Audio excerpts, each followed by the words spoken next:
I respectfully deliver this manifestation to address a pressing constitutional concern. Mr. President, the Senate received the articles of impeachment against Vice President Sara Duterte 117 days ago.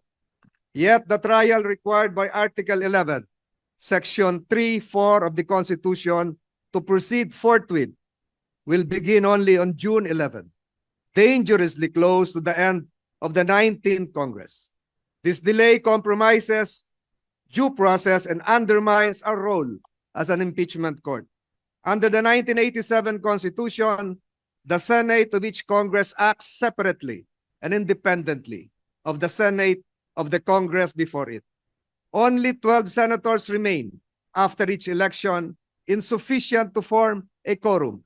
Thus, unlike the U.S. Senate or the Philippine Senate under the 1935 Constitution, we cannot carry unfinished proceedings into the next Congress. Allowing the 20th Congress to take over this trial would be ultra vires or beyond our constitutional power. Jurisdiction over impeachment is exclusive to the Congress that receives the complaint. Supreme Court rulings in Neri versus Senate and Balag versus Senate and our own Senate rules, Rule 44, Section 123, confirm that all legislative and investigatory matters terminate with the expiration of a Congress. This principle is affirmed internationally. Jefferson's Manual provides that unfinished business do not carry over into a new Congress.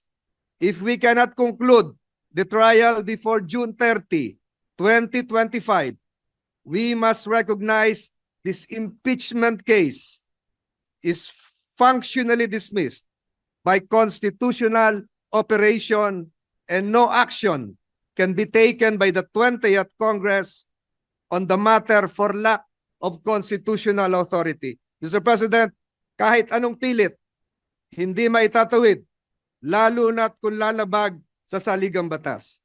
Let this manifestation be entered into the official records and journal of this chamber. I will likewise submit a version of this manifestation complete with footnotes for proper documentation. I speak in defense of constitutional order, procedural fairness, and the institutional dignity of the Senate.